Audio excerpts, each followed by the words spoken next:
Technologically advanced world that we live in, how could an old-fashioned Polaroid picture play a role in saving the life of a young boy? For one Metairie family, it's a picture they'll never forget, and maybe part of that is because it's one they almost didn't take.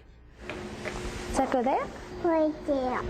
Yay! Brendan Maestri was only 15 months old when the daycare he attended announced a vision screening test would be provided.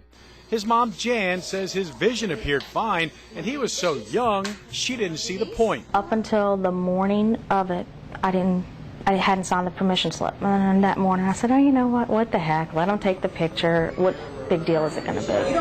And so last March, the Airline Lions Club took pictures of Brendan and his classmates' eyes. It's a free screening, a simple Polaroid picture taken with a special camera that can detect lazy eye or poor vision. This is Brendan's picture.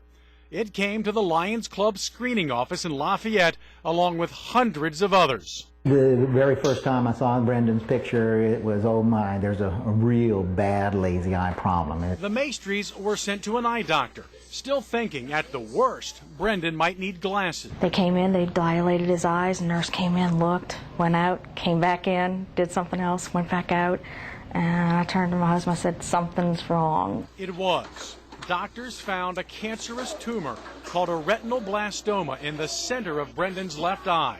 It's rare, only 300 are found in the U.S. every year. But once it's detected, most kids usually lose the eye. And if it's close to an optic nerve, it can lead to brain cancer. That afternoon, the Maestris were told to go to St. Jude's Children's Hospital in Memphis, Tennessee. Their assistant called us and she said, we need you here tomorrow morning. So we drove all night to Memphis. That was in May. And every 3 weeks since then, Brendan has been receiving chemotherapy or laser treatments to break up the tumor. All of this before his second birthday. So it's been a little rough watching him get the chemo and having to hold him at night while he's, right after the chemo, while he's throwing up and getting sick. And it's, you know, he's crying, you know, mommy, mommy, mommy. Look at the light, Christian. That's a big boy. The Lions Club provides the screenings for 15,000 preschoolers in Louisiana each year, and the number is growing.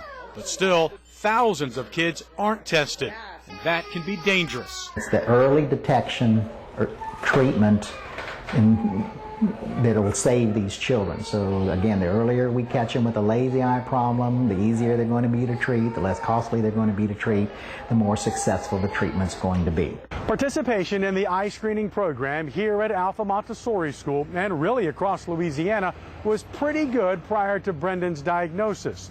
But since then, it's much better. Almost 100%. Almost 100%. It's had a big effect. Oh, a big effect. Brendan recently got retested. He wears glasses, but it's just clear glass, only for protection. He not only kept the eye, but retained his peripheral vision. And doctors are trying to save even more of his central vision. He's not out of the woods, though. He'll continue to be tested and have laser treatments, possibly for many years to come.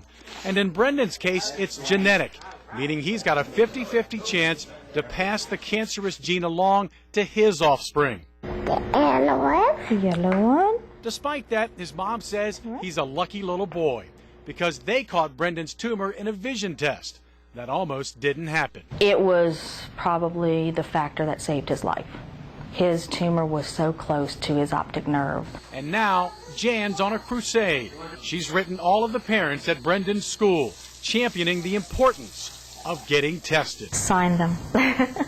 Let your child do the test. It's not going to hurt. It's just they put their face in a little camera and they take a picture. It takes 2 seconds. Jan Maestri wants to take her crusade a step further. She's going to lobby the state legislature to make eye dilation tests mandatory until the age of 5. She says unless the state makes it a priority, insurance won't cover it.